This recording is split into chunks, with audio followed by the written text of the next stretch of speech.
একটু বিশ্রাম করতেন। তো তখন সারাদিনের নেকি আর পাপের কাজগুলোর সমীক্ষা, মানে হলো নিজে নিজে হিসাব কষা, যে আজকে সারাদিনে আমি 10টা নেকির কাজ করেছি, আর সারাদিনে আমি 2টো পাপের কাজ করেছি। জি, তো এই 10টা নেকির কাজের জন্য তিনি আল্লাহ পাকের শুকরিয়া আদায় করতেন, আর ওই যে 2টো পাপের কাজ হয়েছে ওই দুটোর জন্য তিনি স্পেশালি আল্লাহ পাকের কাছে তেনারা ক্ষমা চাইতেন, আল্লাহ পাকের কাছে ক্ষমা চাইতেন। ভাই, তো পীর ওলিদের এই যে নীতি আদর্শ, এই যে আখলাক আমল, এটাকে আমরাও খুব সহজে নিজেদের জীবনে কার্যকর করতে পারি তো নাকি? হ্যাঁ না বলে, পীর সাহেব বলে ক্ষমা চাইতে পারবে, আর আমরা সাধারণ মানুষ বলে ক্ষমা চাইতে পারবো না। ব্যাপারটা তার এমন না, এমন কি বরং তাদের তুলনায় আমাদের ক্ষমা চাওয়ার পরিমাণটা আরো বেশি হওয়া উচিত। ভাই, এর পরে 3 নম্বরের একটা কথা শিখুন। মহান আল্লাহ পাক কোরআন শরীফে জানিয়েছেন, শোনো বান্দা, তোমাদেরকে যে জান্নাতের দিকে ধাবিত হতে বলছি, যে জান্নাতের প্রতি তোমাদেরকে আগ্রহী হতে বলছি, ওই জান্নাতের পরিচয় নাও। আরদুহাস সামাওয়াতু ওয়াল আরদ, ওই জান্নাতের প্রশস্ততা হলো আসমান আর জমিন দুটোকে জোড়া দিলে যত চওড়া হবে, আল্লাহ পাকের জান্নাত এতখানি চওড়া। সবাই মিলে একটু বলা যাবে না? আর একটু মন খুলে বলুন। ভাই, আমরা দুনিয়াতে 2 শতক জায়গার জন্য 20 বছর ধরে কোর্টে মামলা করি, ঠিক কিনা বলেন? 2 শতক জায়গার জন্য কোর্টে মামলা চলছে 10 বছর, 15 বছর, 20 বছর, সামান্য একটু জায়গা। 2 শতক জায়গা তো দূরের কথা, ভাই ভাই একটা ঘরের জন্য আমরা মারামারি করি। হাদিস শরীফে নবী বলেছেন, সাউতুন ফিল জান্নাহ, জান্নাতের একটা কোড়া পরিমাণ জায়গা, জান্নাতের একটা কোড়া পরিমাণ জায়গা খায়রুম মিনাদ দুনিয়া ওয়া মা ফিহা, দুনিয়া আর দুনিয়ার ভিতরে যা কিছু আছে এর থেকেও জান্নাতের একটা কোড়া পরিমাণ জায়গা আরো শ্রেষ্ঠ। আর একটু জোরে বলেন, আর একটু মন খুলে বলেন। ভাই, তাহলে সেই জান্নাত চওড়া আসমান আর জমিনের সমতুল্য আল্লাহ পাক কোরআন পাকে বললেন। তবে একটি হাদিস শরীফে রয়েছে, সার কথা বলছি ভাই, সর্বশেষ আল্লাহ যে মানুষটাকে জান্নাত দেবেন, তো ওই মানুষটাকে জাহান্নাম থেকে বার করে জান্নাতের দিকে মুখ করিয়ে দাঁড় করে দেবেন। তো বান্দা জান্নাতের দিকে দেখে দেখে খুব কাঁদবে। তা আল্লাহ বললেন, বান্দা তুই কাঁদছিস কেন? তো বললে, আল্লাহ তুমি আমাকে জাহান্নাম থেকে বার করেছো, তাতে আমি খুশি, কিন্তু তোমার জান্নাতটা কি রূপ একবার আমি নজরে দেখতে পেলাম না, এই বেদনায় কাঁদছি। তা তুমি যদি আমার একটা দাবি একটু পূরণ করো। কি দাবি বান্দা? তাহলে আমাকে আল্লাহ জান্নাত দিতে হবে না, তুমি ওই দরজার কাছটায় আমাকে একটু দাঁড় করাও। কোথায় দাঁড় করাবে? দরজার কাছটায়। তো জান্নাতের দরজার কাছটায় আল্লাহকে দাঁড় করিয়ে দেবেন। ও বেচারা কিছুক্ষণ দাঁড়িয়ে থেকে আবার কাঁদবে, আবার কাঁদবে। তা আল্লাহ বলবেন, কিরে তুই আবার কেন কাঁদছিস? তাহলে আল্লাহ, সেই যখন তুমি রহমত করে জান্নাতের দরজার কাছটায় দাঁড় করিয়ে দিলে, তা একবার যদি ভিতরে ঢুকতে দিতে তাহলে আমার জীবনটা ধন্য হতো। তা আল্লাহ বললে, আর চাইবি না? তো বলছে, না আল্লাহ তুমি একবার আমার ভিতরে ঢুকতে দাও শুধু। তো আল্লাহ দয়া করে ফেরেশতাদেরকে বলবেন, তো ওই বান্দাকে ফের জান্নাতের ভিতরে আল্লাহ ঢুকতে দেবেন। তো জান্নাতের ভিতরটা ঢুকবে, ঢোকার পরেও বলবে, আল্লাহ তোমার জান্নাত তো অনেক প্রশস্ত আল্লাহ, তা সেই যখন তুমি আমারে ভিতরে ঢুকতে দিয়েছো আল্লাহ, তা আমার যদি আর বার না করতে তাহলে আমি বড্ড খুশি হতাম। সুবহানাল্লাহ। তো আল্লাহ পাক দয়া করে আবার ওকে বলবেন, ঠিক আছে তুই জান্নাতে থাক, কিন্তু ও কিছুক্ষণ জান্নাতে থেকে ঘুরে বাইরে এসে বলবে, আল্লাহ জান্নাতের ভিতরে এত জাম, এত পরিমাণ মানুষ জান্নাতে, যে আমার আর কোনো জায়গা হচ্ছে না। আল্লাহ বললে, কি বললি বান্দা? আমার জান্নাতে তোর জায়গা নেই, যা, তোর জন্য আমি 10 দুনিয়া সমতুল্য জান্নাত তোরে একলা দিয়ে দিলাম। আর একটু জোরে বলেন, কয় দুনিয়া? এই 10টা দুনিয়া জুড়লে যত হবে, যা, তোর একলা আমি অতরা দিলাম। সুবহানাল্লাহ বলে। এখন একটা প্রশ্ন মনে জাগবে যে হুজুর একটু আগে বললেন যে জান্নাত আসমান আর জমিন দুটো জোড়া দিলে যতটা হয় সেইরাম বড়, তাহলে 10 দুনিয়া মতো জান্নাত সে আবার কত বড়, বা সেটা কেমনে হয়? ভাই, এর পিছনে একটা ছোট্ট কথা আপনাদের শিখে রাখতে হবে। দেখুন, আমাদের না মাল সামানের একটা ভান্ডার আছে। ধরুন চালের বস্তায় চাল থাকে, গমের বস্তায় গম থাকে, আলমারির ভিতরে আবার তার ভিতরে বক্সে টাকা থাকে। তো আমাদের মালও লিমিটেড, জায়গাও লিমিটেড। বুঝতে পেরেছি না পারিনি? সুতরাং মালের থেকে খরচ করলে কমে যায়, টাকা থেকে খরচ করলে কমে যায়। কিন্তু একটা কথা আমাদের শিখে রাখতে হবে, আল্লাহ পাকের ব্যাপারটা ওই রকম নয়। কি রকম? ভাই, আল্লাহ বান্দাকে কেন কাউকে কিছু দেওয়ার জন্য আল্লাহর নির্দিষ্ট কোনো জায়গাও নেই, আর মালের কোনো পরিমাণ নেই। শুধু আল্লাহ একটা কথা বলেন, একটা কথা আল্লাহ বলেন কুন, যার বাংলা মানে হলো হয়ে যাও। যেই বলেন হয়ে যাও, ফায়াকুন, সঙ্গে সঙ্গে হয়ে যায়। সুবহানাল্লাহ। আবার বলেন, কি বলেছি? আল্লাহ বলেন কুন, হয়ে যাও, ফায়াকুন, সঙ্গে সঙ্গে। তো ওই যে বান্দাকে 10টা দুনিয়ার সমতুল্য জান্নাত দান করবেন, ও তো আলাদা করে জায়গার ব্যাপার নয়। জি, আমার জান্নাত কম, তোর এত জায়গা কোথায় দেবো, তা তুই ওই কোনার দিকে থাকবে যা। ব্যাপারটা এরাম না বাপ। আল্লাহ শুধু বলে দিলেন, যাও, আমি আমার ওই বান্দার জন্য 10 দুনিয়ার সমতুল্য জান্নাত আমি আল্লাহ দিয়ে দিলাম। ও বান্দা 10 দুনিয়ার সমতুল্য জান্নাতের মালিক হয়ে যাবে। সুতরাং এই কথাটা শিখে রাখুন, আল্লাহর ভান্ডার এবং আল্লাহর মাল সামান ওটা গোনাগাঁথা বাঁধা ধরা নয়, শুধু বললেই বান্দা পেয়ে যায়।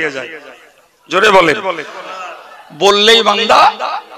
একটা হাদিসে এসছে যে রাসূল বলেছেন, কোন বান্দা, এই তাম পৃথিবীর মানুষগুলো যদি আল্লাহর কাছে চায়, আল্লাহর কাছে যদি মানুষগুলো চায়, আল্লাহ পাক যার যেটা চাহিদা, কেউ টাকা চাইছে, কেউ এলেম চাইছে, কেউ সম্পদ চাইছে, কেউ বাড়ি চাইছে, কেউ মেয়ে বিয়ে দিতে চাইছে, কেউ ছেলে বিয়ে দিতে চাইছে, কেউ রোগ মুক্তি চাইছে। কি গো, আমাদের চাওয়ার শেষ আছে? তো আল্লাহ পাক বলছেন, আমার যত বান্দা যা কিছু চায় তাদের সবার দাবি পূরণ করে দিলেও আমার নিয়ামতের একটা সূচের আগা পরিমাণ কমে না। কেন কমবে? আমি আগেই বলেছি, ও তো স্টক করা মাল না। বুঝতে পারেননি কথা? ও তো স্টক করা মাল না। বান্দা চেয়েছে, আল্লাহ বললেন যা দিয়ে দিল, হয়ে গেল। ও তার মাল কমছে না। জি প্রিয় ভাইরা আমার, আমি আপনাকে বোঝাতে চাইলাম আয়াত পাকের তাফসীর টুকু, যে ওয়াজান্নাতিন আরদুহাস সামাওয়াতু ওয়াল আরদ। জি, আসমান আর জমিন জোড়া দিলে যত চওড়া হবে, নরমালে একটা জান্নাত অত বড়। সুবহানাল্লাহ, একটা জান্নাত অত বড়। তো দুনিয়ার বান্দা বান্দীদেরকে আল্লাহ বললেন যে তোমরা ক্ষমার দিকে মনোযোগ দাও আর জান্নাতের প্রতি আগ্রহী হও। মুখস্থ করুন আমার দুটো বাক্য, ক্ষমার দিকে মনোযোগ দাও আর জান্নাতের প্রতি কি গাও, লোভী হও, আগ্রহী হও। আমার কাছে ক্ষমা আর জান্নাত পেতে চাও। মনে রাখো, উইদ্দাত লিল মুত্তাকিন, আমি জান্নাত বানিয়েছি মুত্তাকি যারা তাদের জন্য। আর একটু মহব্বত করে বলেন, কাদের জন্য বানিয়েছি? মুত্তাকি যারা তাদের জন্য আমি জান্নাত বানিয়েছি। প্রিয় ভাইরা আমার, তো মুত্তাকি যারা তাদের জন্য আল্লাহ জান্নাত বানিয়েছে। একটা আয়াত পাকে এসেছে, এত ভাগে ভাগে হয়তো আপনাদের মনে থাকবে না, কিন্তু বাংলাটা মনে থাকবে। একটা আয়াত পাকে এসেছে, যারা অদৃশ্যকে বিশ্বাস করে তারা মুত্তাকি। মনে রাখেন, যারা নামাজ কায়েম করে তারা মুত্তাকি, যারা কোরআন এবং আসমানি অন্য কিতাবকে বিশ্বাস করে তারা মুত্তাকি, যারা আখিরাতকে বিশ্বাস করে তারা মুত্তাকি। কটা হলো? আবার একবার বলছি, নরমাল সহজ জিনিস, একটু গুছিয়ে শুনলে মনে থাকবে। যারা অদৃশ্যকে বিশ্বাস করে তারা, আমরা তারা। সুবহানাল্লাহ বলেন। এই অদৃশ্যকে বিশ্বাস করেন না আপনারা? একদম। দ্বিতীয়ত, যারা নামাজ পড়ে তারা মুত্তাকি, আলহামদুলিল্লাহ আমরা নামাজ পড়ি। তৃতীয়, যারা কোরআনকে বিশ্বাস করে আর আসমানি কিতাব তাওরাত, জবুর, ইনজিল এগুলোকে যারা বিশ্বাস করে তারা মুত্তাকি। জি, আমরা কোরআনকেও বিশ্বাস করি, পূর্বেকার আসমানি কিতাবগুলোকেও আমরা বিশ্বাস করি। 4 নম্বর, আমরা আখিরাতকে বিশ্বাস করি। করি না? করি না? আরে হ্যাঁ রে বাবা, আমরা আখিরাতকে বিশ্বাস করি বলেই তো কষ্ট করে ধর্ম করি, নাহলে থোড়াই ধর্ম করতাম। জি, 5 নম্বর মনে রাখুন, আপনাদেরকে বলছি যে যারা আল্লাহর রাস্তায় দান করে তারা মুত্তাকি। জোরে বলে, আর একটু জোরে বলে। আল্লাহ আরো বলছেন যে শুধু দান করে বলিনি আমি আল্লাহ, আমি যে সম্পদ দেই তার থেকেই দান করে। সম্পদ কে দেয়? চিল্লে বলে। কোটিপতির টাকা কার দেওয়া? 3 ভাটার মালিক কে দিয়েছেন? 2টো জলকরের মালিক কে দিয়েছেন? বিরাট বিরাট 2টো মুদির দোকান কে দিয়েছে? মনে রাখো বান্দা, তুমি শুধু খাটতে পারো, কিন্তু ফল আমি দেই। আল্লাহ বলেছেন আনতুম তাজরাউনাহু আম নাহনুজ জারিউন। আল্লাহ বললেন চাষ তোমরা করো না আমি করি? বললেন বান্দা, তোমরা যদি মনে করো চাষ তোমরা করো, তো একটা কথা শোনো, লাউ নাশাউ লাজআলনাহু হুতামান। আমি আল্লাহ ইচ্ছা করলে তোমার শস্য শ্যামলতায় ভরা মাঠটাকে খড়কুটো বানিয়ে দিতে পারতাম। এই হ্যাঁ না বলেন? তো আল্লাহ যদি খড়কুটো বানিয়ে দিতেন, ঘরে কি তুলতে? কথা বলছেন না কেন? মাঠ ভরা ফুলো ধান একটা ঝাপটাতে দিলেন, বাড়ি নিয়ে যাও চিঠে। মাঠ ভরা পটল, আধ ঘন্টার শিলাবৃষ্টি, জাবনা কাটার মতন পড়ে থাকবে গাছ। হ্যাঁ না বলেন? গাছ ভরা ফল ভর্তি, আমফান দিয়ে দিলেন, কোটি কোটি টাকা ধরাশায়ী মাটির তলায় পড়ে আছে। বলেন বলেন। তাহলে আল্লাহ বললেন যে বান্দা তোমরা চাষ করো বলো না, তোমরা মেহনত করো, কিন্তু ফলটা দেই কে দেয়? তুমি তো বোনো একটা দানা, একটা বীজ, আর বাড়ি যখন নিয়ে যাও তখন আমি দেই 100 দানা। সুবহানাল্লাহ বলেন। তো মনে রাখুন, জান্নাত মুত্তাকি হওয়ার জন্য 5ম নম্বরের গুণ হলো আল্লাহর রাহে কি করেছি? বলেন বলে আল্লাহর রাহে দান কর। 6ষ্ঠ নম্বর গুণ হলো আল কাযিমিন আল গাইজ। যারা দুনিয়াবি কারণে, পার্থিব কারণে, পার্থিব ভুল বোঝাবুঝিতে রেগে যায়, জি, কিন্তু রাগদারে পরে হজম করে নেয়। সুবহানাল্লাহ বল। কিসের আগে?